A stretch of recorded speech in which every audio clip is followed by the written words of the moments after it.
Bienvenidos a todos otra vez. Vamos a la palabra del Señor. Seguimos con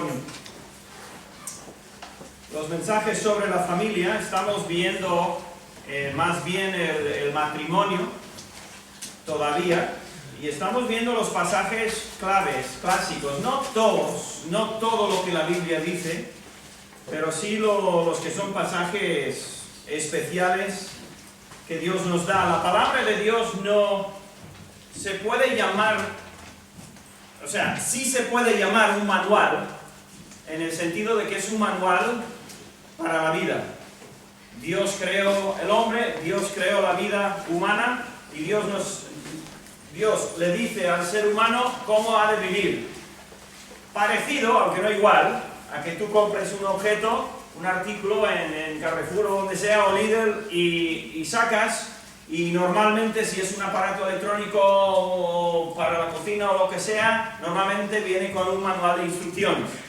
Y si eres un hombre normal y corriente, el manual de construcciones ni lo ves ni lo miras, y solo lo miras cuando ya te das cuenta que no sabes cómo armarlo y cómo funcionarlo.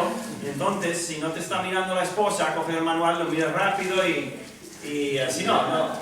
Normalmente no solemos hacer mucho caso al manual de instrucciones, algunos de nosotros, otros sí que sois. Pero tristemente, la gran mayoría de los seres humanos, teniendo los que tienen la oportunidad de ver lo que Dios dice acerca de la vida y cómo se debe de vivir, no le hacen caso. ¿Por qué no? Por varios motivos, claro. Por un lado, la carne, la naturaleza humana no quiere. Pero también el diablo ha hecho una tremenda y grandísima obra de propaganda.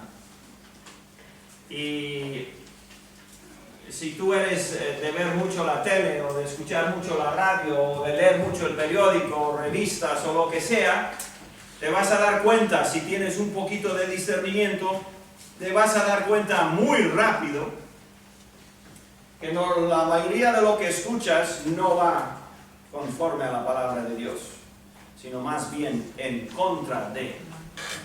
Y sería muy fácil en cualquier periódico, en la portada del periódico, encontrar artículos y declaraciones que violan directamente las enseñanzas de la palabra de Dios. Entonces, ¿quieres saber cómo usar tus finanzas? Bueno, la Biblia no es un manual de finanzas, pero la Biblia te dirá todo lo que necesitas saber sobre cómo controlar y guiar y usar el dinero y los bienes, te aseguro. ¿Quieres saber cómo criar a los hijos? Pues vamos a ver que la Biblia nos da muy bien y mucho cómo criar a los hijos. No solo instrucciones de cómo, sino ejemplos de cómo no, o cómo sí. Muchos, muchísimos. Y por supuesto en el matrimonio también. Tenemos pasajes claves de instrucciones. Algunos hemos visto, hemos ido a Génesis por ejemplo, y ahí hemos visto lo que es la fundación y creación de todo eso. Y hemos pasado semanas en ello. Hoy vamos a ir a un librito escrito por un apóstol. Escrito por un apóstol que sabemos que estaba casado. Pedro. Sabemos que estaba casado porque es imposible tener suegra sin estar casado. Y el Señor curó a su suegra. Por lo tanto, 2 más 2 es suegra. Tiene suegra, ¿vale? Y es el apóstol Pedro. Sabemos que tenía suegra, que el Señor la curó en los evangelios. Pero también en 1 de Corintios, el apóstol Pablo hace un comentario curioso. 1 Corintios 9, es Pablo el que habla. Pablo seguramente lo más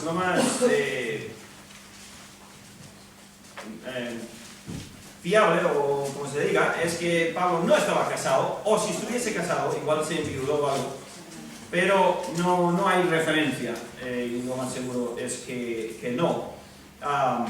Pero en el capítulo 9 de 1 Corintios, versículo 5, hablando él de los derechos que él tenía como un apóstol de Cristo, Pablo dijo, ¿no tenemos derecho de traer con nosotros una hermana por mujer? Como también los otros apóstoles y los hermanos del Señor y Cefas. O sea que tenemos por nombre aquí confirmado de que Pedro, Cefas es Pedro, de que Pedro tenía esposa. ¿Y qué más sabemos de la esposa? ¿Cómo? Sí, eso es, desde luego, que era hermana en la fe, bien punto, pero aparte de eso, ¿qué sabemos de la esposa de Pedro y de los otros apóstoles, quienes tuviesen esposa? A ver, mira al pasar. ¿Qué sabemos de ellos? Igual la pregunta no está del todo bien hecha, pero me vais a entender muy bien cuando lo digo. Vais a decir, sí, pues ya va, bien listo, pues eso es lo que quiero. ¿Qué sabemos de las esposas de los apóstoles? Que viajaban con, o estaban con sus maridos. Cuando se movían, decía, ¿qué dijo? No tenemos derecho de traer con nosotros una mujer, una hermana por mujer. O sea que cuando se movían, parece ser, pues se movían en matrimonio. Iban los dos. Entonces, son detalles pequeños, pero creo que significativos. Entonces, vamos pues al libro de Primera de Pedro, la epístola de Primera de Pedro. Pedro escribió posiblemente 3 de los libros del Nuevo Testamento, pudiendo ser el autor detrás del Evangelio de Marcos, bastante posible, probable, aunque Marcos lo escribiría, pero es muy posible que fuese él, por lo menos así entiendo yo, que piensan que era el Evangelio según San Pedro, escrito por Marcos. Es posible, muy posible, pero bueno, no importa, pero sabemos que la primera epístola y segunda epístola de Pedro es que son de él. Entonces vamos a ir el pasaje clásico, que si estuviste en el instituto, uno de los institutos anteriores, ya lo vimos también con el hermano que hizo Primera de Pedro, el hermano Timoteo Darwin, pero está en el capítulo 3. Pero vamos entonces al capítulo 3, versículo 1, y empezar ahí. De momento, dice, 1 Pedro 3, 1. Asimismo, vosotras, mujeres, estad sujetas a vuestros maridos. Hoy nos toca mirar a las damas, por un tiempo. Tranquilas, que viene luego también el de los varones. ¿Vale? No hoy, pero viene. Pero mira lo que dice, asimismo, vosotras. Esas dos palabras exigen algo. Exigen que se mire adelante, o sea, no se mire atrás. ¿Por qué dice a sí mismo? No, está diciendo como consecuencia o al mismo tiempo a sí mismo. Entonces, ¿de qué está hablando? Es que si no, entras y es un chapuzón que te metes al agua y no sabes dónde está el agua, no sabes dónde te estás echando. Si solamente te metes en el pasaje, hay que entender por dónde viene Primera de Pedro en su epístola. Entonces, vamos a hacer un brevísimo recorrido por los primeros 2 capítulos, capítulo 1, versículo 3. Pedro está escribiendo, es importante entender eso, Pedro está escribiendo a cristianos, hermanos en la fe, que están empezando a sufrir persecución. Están ya sufriendo persecución, pero persecución de la fuerte, de la grande, muy seria, incluida la persecución de la mente diabólica de Nerón. No entraremos en todo lo que él era e hizo, pero desde luego guiado por el diablo, eso no creo que lo dude nadie. El rey Nerón. Y entonces los cristianos el emperador, estaban sufriendo una persecución brutal. En el versículo 3, 1 Pedro 1:3, leemos el versículo de nuevo, de donde viene el nombre de nuestra iglesia, que pusimos hace años. Bendito el Dios y Padre de nuestro Señor Jesucristo, que según su grande misericordia nos hizo renacer para una esperanza viva. En medio de la persecución, hermanos, tenemos una esperanza viva, decía Pedro. Tenemos una esperanza tremenda, maravillosa, aunque estemos o aunque estéis sufriendo persecución. Dice, por la resurrección de Jesucristo de los muertos. Bien, luego saltamos al versículo 13, mismo capítulo, dice, y nos estamos saltando mucho, evidentemente mejor sería más completo leer todo, pero no tenemos tiempo. Versículo 13, por tanto, ceñid los lomos de vuestro entendimiento. ¿Por qué?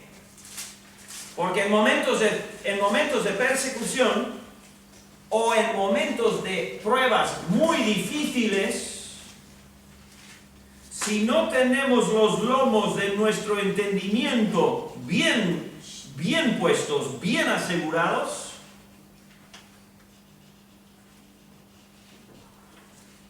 no sabemos ni dónde vamos a acabar.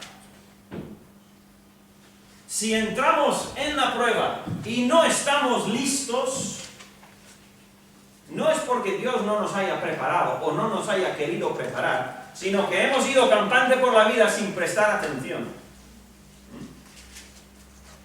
Si tú eres creyente y solo de vez en cuando se te ocurre abrir tu Biblia para ver qué quiere Dios, no pienses que estés en condiciones de afrontar ninguna prueba.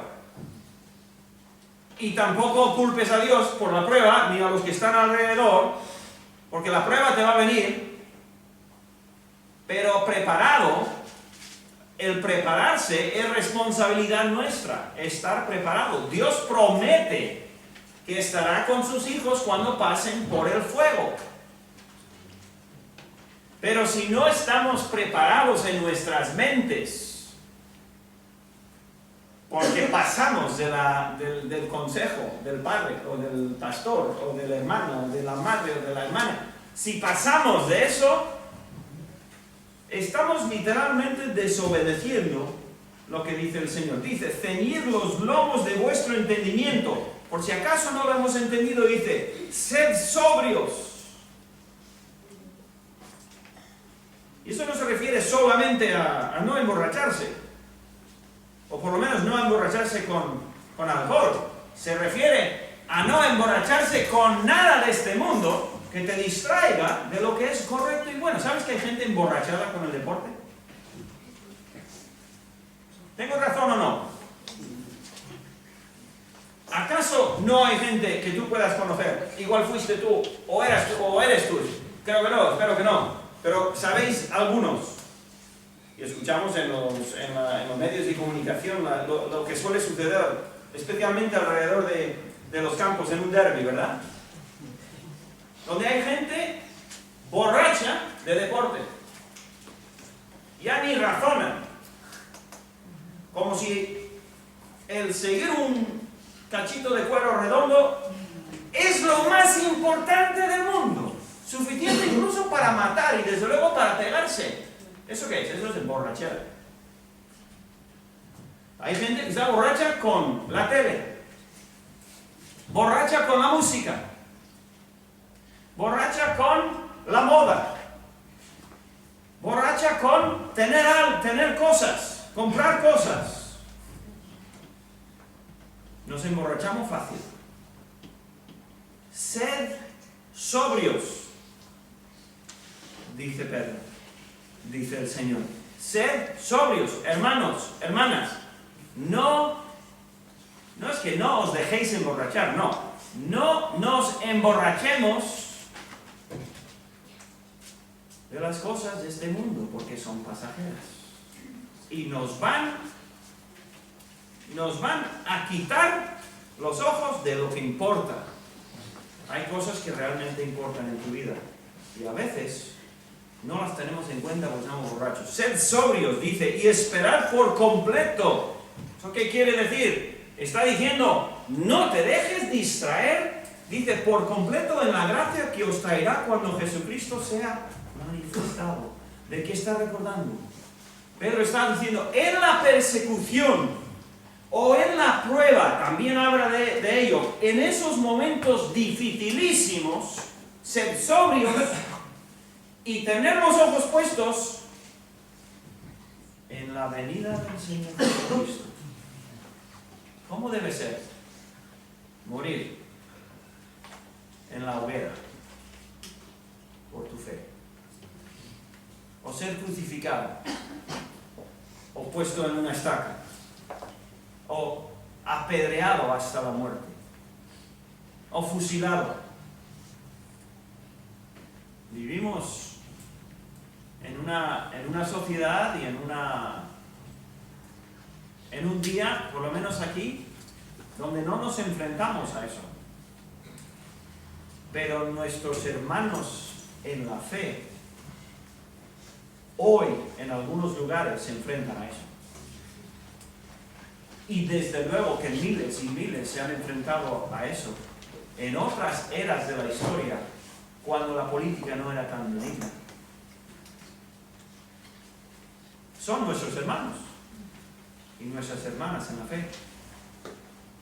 ¿Y qué tenían que estar haciendo ellos? ¿O qué debían de estar haciendo en medio de esa clase de persecución letal, mortífera? Tener los ojos puestos como Esteban en el Señor. Y pienso yo que las promesas del Señor es que yo estaré contigo y te ayudaré. Cuando estés en el fuego, no antes. No es que no esté con nosotros en el fuego, pero la manera especial, cuando estés en el fuego, ahí estaré. Seguimos en el versículo 18, nos recuerda o les recuerda, sabiendo que fuisteis rescatados de vuestra vana manera de vivir, la cual recibiste de vuestros padres, no con cosas corruptibles como oro o plata, sino con la sangre preciosa de Cristo. Pedro dice, en medio de la persecución, recuerda, has sido rescatado por la sangre de Cristo. Por lo tanto, versículo 9 de capítulo 2, mira quiénes somos. Mas vosotros sois linaje escogido, real sacerdocio, nación santa, pueblo adquirido por Dios, para que anunciéis las virtudes de aquel que os llamó de las tinieblas a su luz admirable. ¿Cuántos os podéis acordar de cuando vivíais en tinieblas? ¿Alguien se acuerda? Decenas de personas recuerdan cómo era antes, cuando yo vivía en las tinieblas, cuando no sabía dónde iba a ir, no conocía a Dios. Dice, sois linaje escogido, adquirido por Dios. ¿Qué pagó tu rescate? La sangre de Cristo que derramó en la cruz. En versículo 11, amados, recuerda, esto es todo lo que tenemos que saber antes de llegar al versículo 1 de 3, y con esto terminamos esta parte. Amados, yo os ruego, como a extranjeros y peregrinos, que os abstengáis de todos los deseos carnales que batallan contra el alma, manteniendo buena vuestra manera de vivir entre los gentiles. ¿Qué quiere decir eso? Tener buen testimonio. Así de sencillo. Manteniendo buena vuestra manera de vivir entre los gentiles. ¿De qué se compone tu testimonio? Mi testimonio. se compone de, entre otras cosas, lo que digo, lo que la gente me escucha decir, se compone de mis actitudes cuando las cosas no van bien.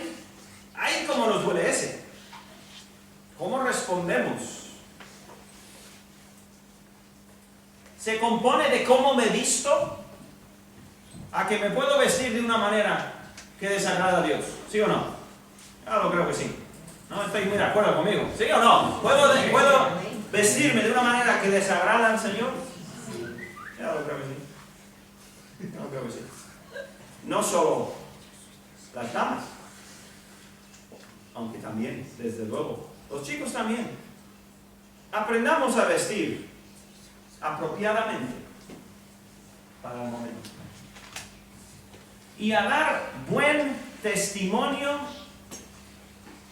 de que ya no vivimos en las tinieblas. Es que no somos de esa patria ya. Soy diferente a lo que era antes. Soy distinto. Hemos sido rescatados, hemos sido adquiridos. Tenemos una esperanza viva de que Jesús viene a por nosotros. Dice, para que lo que murmuran de vosotros como de malhechores, glorifiquen a Dios en el día de la visitación al considerar vuestras buenas obras. Hermanos y hermanas, algunos no sé si son hermanos y hermanas, pero la gran mayoría sí. Hermanos y hermanas, nuestra vida debe traer gloria a Dios en todo lo que decimos y todo lo que hacemos. Nuestra conducta en público, y qué más en privado, pero en nuestra conducta en público debe de estar predicando un mensaje, no orgullosamente, no arrogantemente, no, ¿sabes? Yo soy del Señor. Las cosas de este mundo a mí no me atraen. Yo no vivo para lo que hay aquí. Yo vivo para mi Salvador. Mi conducta debe de decir eso. Y es que sabemos que nuestra conducta habla fuerte, ¿no? ¿Sí, no? Yo puedo cruzar en la plataforma de una manera. Yo no soy actor, no puedo decir que me gusta actuar, pero yo puedo cruzar de una manera y diréis, ese va pensando en algo, algo le tiene, o puedo cruzar y decir, ¿qué estoy diciendo? Voy a por uno de mis hijos. O puedo, yo que sé, hay cuántas maneras hay.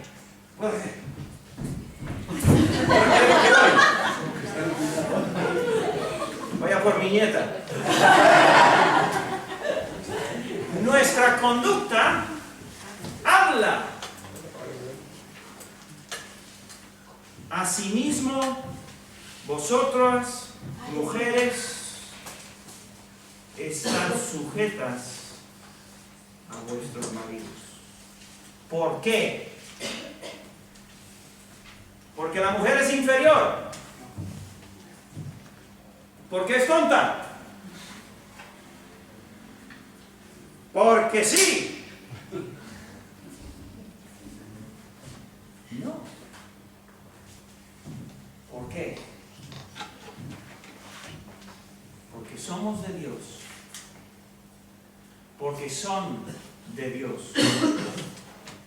Y hay una manera de honrar y glorificar a Dios, que es la correcta. Y cuando la mujer honra a Dios y glorifica a Dios, lo hace a través de su conducta. Si es esposa, su conducta es especial. Si no es esposa, glorifica a Dios en completamente otras maneras. Bueno, completamente, en otras maneras. Pero ahora se refiere, porque estuvo hablando antes, y no vamos a ver, estuvo hablando a criados en el versículo 18, a todos los ciudadanos, versículo 17, honrad a todos, amad. Nos da un montón de instrucciones. Pero ahora llega a la pareja, al matrimonio, y dedica 6 versículos a la mujer y 1 al hombre, al varón, el 7. ¿Por qué será? Bueno, se puede ver de diferentes maneras. ¿Por qué dedica 6? Algunos dicen. Porque lo necesitan. Es una manera de verlo incorrecta en esa actitud. Se puede también ver, lo necesitan porque es que mira lo que tienen que hacer. Todo, depende de cómo lo miren. El caso es que son 6 versículos con instrucciones para la esposa cristiana. Fuera del hogar cristiano no tiene mucho sentido. Algo sí, pero tiene cierto principio general, pero es que casi no tiene lógica para el incrédulo. Pero para la cristiana sí. Dice, y vamos a ver lo que dice rápidamente. Dice: asimismo vosotras mujeres están sujetas a vuestros maridos, para que también los que no creen a la palabra sean ganados sin palabra por la conducta de sus esposas. ¿Os habéis fijado lo que dice? Los hombres diríamos: sí, mira, sin palabra, que no hable. Pero la pura verdad es que es lo que dice el versículo.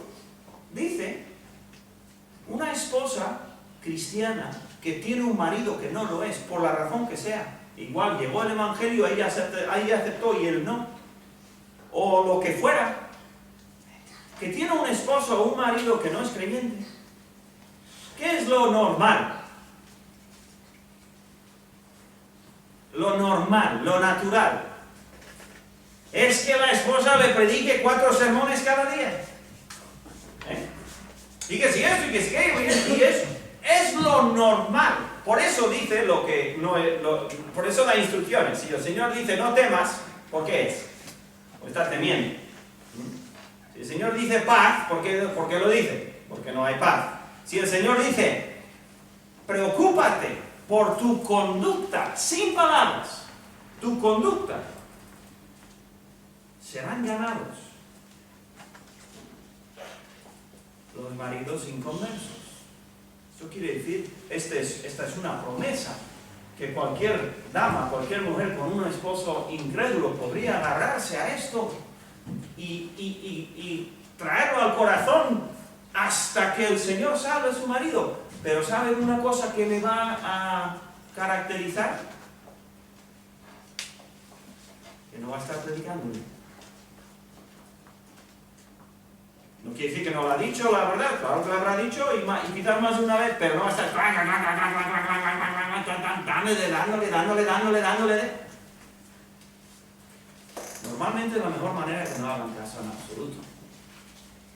Y eso son consejos prácticos de cómo se hacen las cosas bien. En cuanto al Evangelio, así, pero es normal, en general.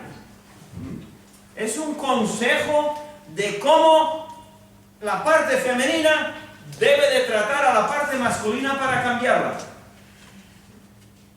Y lo he repetido muchas veces y lo he aprendido en mi propia vida, en nuestro matrimonio, hablando con otros y trabajando con otros matrimonios. Casi nunca falla. Bueno, que yo sepa, nunca falla. Puede haber alguna excepción, no sé, pero normalmente no falla. ¿Quieres cambiar a tu marido? Cambia tú. ¿Quieres cambiar a la esposa? Cambia tú. Por la conducta santa. Y luego lo momento solo ha dicho eso. Ya tenemos que terminar. Vamos a ver el siguiente versículo. Ya con eso aprendemos más. Pero todos conocemos seguramente conocemos a damas cristianas, conocen al Señor, son salvas, no lo dudamos para nada. Pero son todo palabra y poca conducta. ¿Conocéis a alguien así? Bueno, nadie se quiere comprometer. Yo sí he conocido a ti. ¿Por qué? Es naturaleza humana. Y estamos hablando de las mujeres ahora. Ya llegarán, espera, ya llegarán los varones. Pero las damas, lo natural es, le voy a poner las cosas bien, le voy a decir las cosas como deben ser. Y Pedro, apóstol casado, crecido en el Señor, conoce al Señor, tiene además la autoridad de un apóstol, dice: mujeres, un secreto, que no es secreto, pero un secreto, sin palabras, cambia tu conducta. Ten una conducta correcta. Versículo 2 y ya terminamos ahí. Considerando el esposo vuestra conducta casta o pura y respetuosa o reverente. La palabra en realidad es phobos. Os suena, ¿no? Fobia. Viene de eso. O sea que es una reverencia bastante. ¿Con quién? Es con el Señor. Todo el contexto es: la esposa teme al Señor y honra al Señor, y por eso va a obedecer los mandamientos del Señor y cómo debe ser. Voy a decir algo que va a sonar muy, muy fuerte, pero no es con ánimo, desde luego, de insultar en absoluto, pero nos ayuda a entender algo, porque luego voy a hacer lo mismo con los varones. Voy a hacer un contraste fuerte, un contraste de extremos, pero espero que me entendáis. Damas, señoritas, porque al fin y al cabo es cuestión de ser una mujer. Tu conducta o tu testimonio va en una de dos direcciones. O vas hacia un lado, hacia un extremo, o hacia otro. Y es un ejemplo nada más, no es bíblico, ¿vale? Es práctico, es una imagen para ayudarnos, porque tengo otro que quiero usar con los varones también. Pero para que nos hagamos una idea, que no podemos estar aquí en medio y que no nos afecta esto. No. Lo que tú haces, como tú te conduces en la vida, se inclina a un lado o se inclina a otro. Nadie está en el medio y no. Tú estás hacia uno, hacia el otro. Los dos extremos. Y son palabras que vienen a nuestra mente y cada uno tiene su propia imagen. Pero más o menos vamos a entenderlas. Por un lado está la reina. Una reina. Y lo que supone, lo que significa una reina. Y digamos, una reina del hogar. ¿Qué imagen tienes de una reina?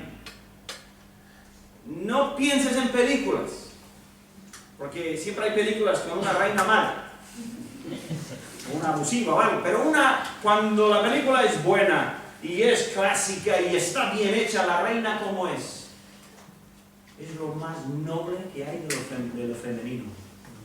Tiene autoridad, pero no es arrogante, es cariñosa, hasta los niños le pueden venir, pero cuando tiene que decir la verdad, dice la verdad. Una reina es lo más noble que pueda haber.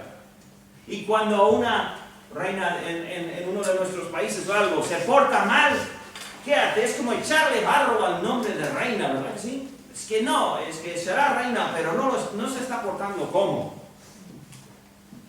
La Biblia así nos enseña, yo creo, que la mujer es reina de su hogar. Con todo el honor que eso debería ser. Debe ser el enfoque, de alguna manera, piadosa, es palabras que usa, más bien espirituales, pero yo estoy pensando en una imagen. Y al otro lado,